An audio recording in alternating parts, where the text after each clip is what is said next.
or country bumpkin to the Jedi. So, hope you're all having a good day. Anna's actually upstairs doing a live video on her channel. After you watch this one, feel free to check hers out, get a little bit of backstory on both of us. So, who's the Jedi? We're going to have a little fun today. Please feel free to interact, ask questions. So, when I was younger, I was called Jed. Think the Beverly Hillbillies, things like that. When I was really young, I was born with gills. You could still see the scar on my neck. That was removed. Had horrible allergies and asthma. I, still think I'm allergic to civilization. Still wonder if I'm not alien or something, but you never know. So, a little bit about my background and story. Grew up in the country, here in Ohio, middle of nowhere off the side of a lake. Had various adventures when I was younger, got to roam around free, by like 5, my dad had taught me to meditate. They had a very loose hand with us, so I was able to survey the mountain and have all kinds of fruits and berries and everything else all over the mountaintop we were on, without much supervision when we were younger. Looking back, probably needed a little bit more, but it helped me be a very independent person that believes in freedom. So, as I, got into school, I had a horrible lisp and speech impediment. I lucked out when I was in 2nd grade. The second half of it, we had a substitute teacher named Miss Davis. She noticed I was having trouble reading and figured out I was dyslexic. They got me into an experimental speed reading course while I was doing the speech therapy for the gifted and not in the good way, which was very frustrating because I had lots of thoughts, but my tongue didn't work well enough to articulate them. Kind of like the movie The King's Speech. Great movie if you haven't seen it. So, not the best really talking about myself.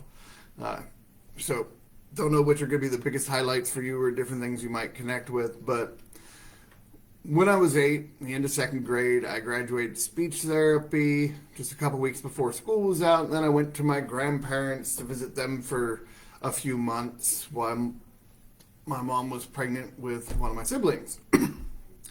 So, about 2 weeks after school's out, I'm at my grandma's. We go to a park, and I'm practicing some gymnastics we learned at school, doing some backhand springs and things, and I decided to do it up on a set of monkey bars. Needless to say, I'll spare you the gory details, but it didn't go too well. I hit my jaw, bit off my tongue, had, blood and that everywhere, and had to have it sewed back on. So I was unable to speak for a few months. I was in involuntary vowel silence, but when you understand and you take responsibility, there's some reason we attracted this in. This is one of the things to help me rein in my mind and get more discipline as time goes on. And I'm at my grandparents', and they're, typical farmer mentality in West Virginia. The only books they have in their house are the King James Bible and the obligatory Encyclopedia of Britannica that they had probably never even opened. That and a couple vehicle manuals, so Grandpa could do repairs on vehicles. Since I couldn't talk, we did things, and I had a lot of free time with no TV or anything else, so that summer I spent reading the entire Encyclopedia of Britannica and the Bible from cover to cover between my 2nd and 3rd grade year. I kind of felt a bit like a know-it-all getting back to school because I knew things even the teachers didn't, and school was really boring after that point. But it did give me an insatiable desire to learn and grow. I get a little further, through schools. I eventually, have to start that next school year, have to do speech therapy all over again for the lisp because I had cut off my tongue. Takes me another year or so to where I could actually semi-talk normal. and start to overcome the lisp. I still have to work at it actively to this day. If you ever are around me and I'm having a drink, you might see it slip back in for talking, because the tongue gets tired and it's just hard to articulate properly. Yeah, it was definitely a traumatic experience went through. And then, there was a girl I liked in high school. She didn't like me back. I actually ended up working at a Boy Scout camp that summer, and attempted suicide not once but twice. Tied a noose and the rope actually broke, which, being a Boy Scout, I knew how to check that. So the universe obviously still wanted me here. After that, one of the native elders that were friends with my dad, they decided to, if you're going to be willing to sacrifice your life, let's see if we can get you back on track. So they decided to put me through some of the most torturous experiences a person can go. Like the rites of passage into adulthood for the warriors, for the natives, were simple. You took a knife, you took a spear, whatever, and you had to go run down a deer on foot, kill it, drag it back to the tribe. Simple, easy, fun. The better hunter you are, the faster and easier that was. The holy path, though, was a little more difficult. They had me do a traditional Native American vision quest, which, to prep for it, had to go down 7-day water fast. So that was the first time I did the water fast at 16. And then after that, they put us into a sweat lodge, which is a really hot steam room, keep you there for 2-3 hours, dehydrate you, and then they throw you in a lake or river. Boom, you're cleansed, you're purified. Now you can actually go through the real torture of the ritual. So it's, still early morning in the day, and they have me walk into the woods, draw a circle in the dirt around me, and stay in that circle till the end of sunset on the 4th day.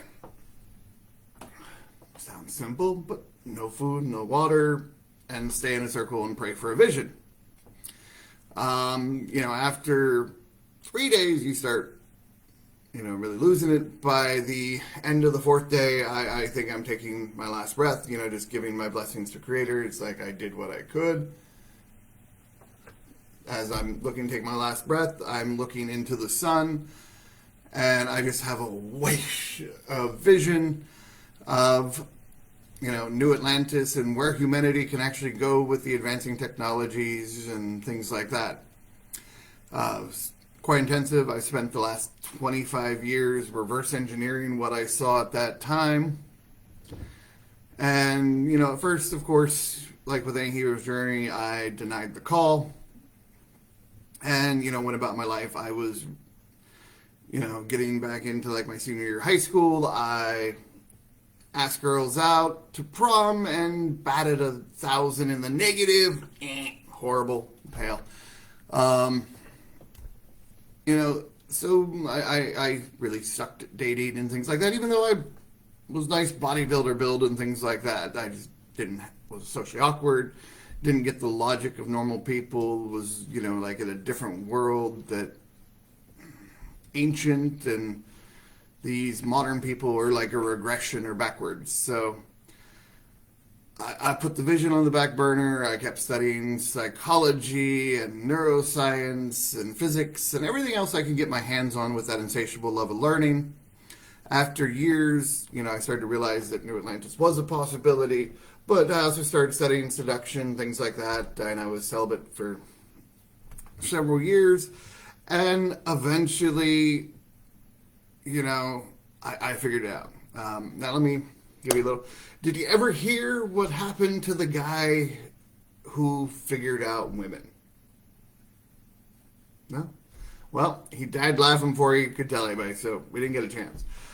I almost died laughing when I finally figured it out and it clicked. It's like, no way they can be this simple and easy. And, they talk differently, they act differently. Yeah, Richard, definitely, yeah. The guy who figured out women died laughing before he could tell anybody the first time around.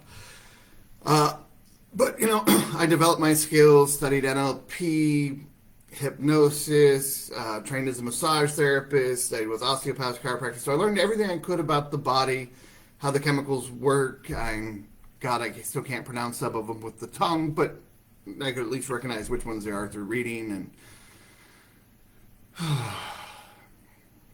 so I finally got a little more skills in the dating realm, and I started practicing, and I just wasn't finding exactly what I wanted, but my standards were high, and you don't lower your standards, you keep raising them as time goes on. And each girl I'd hang out with, the ones I dated and seeing it, I just kept raising my standards, and it's like, these are not good enough. I need intelligent women with a love of learning and on the spiritual path of personal growth, because the path is eternal, so you're never going to get there all the way to enlightenment. It's an unfolding over time.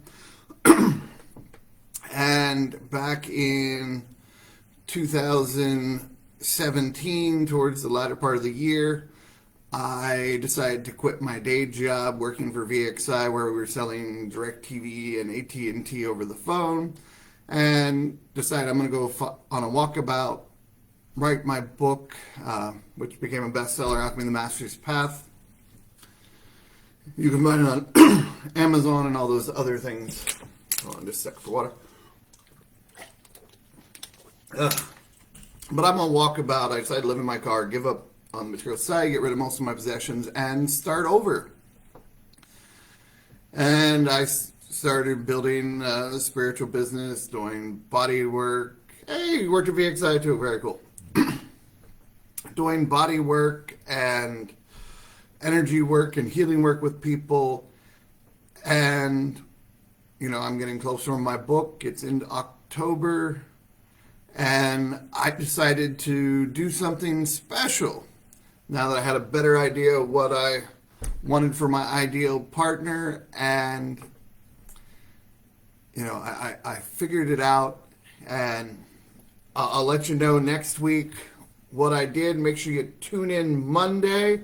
We're going to do a 10-day mini-series from Lonely to Love by Thanksgiving. That'll end on the day before Thanksgiving. Hopefully give you some tips. We're going to recreate how both myself and Anna attracted each other, and the tips, and it's going to be a fun series. So make sure you tune in Monday at 10:11. This is Jedi, signing off.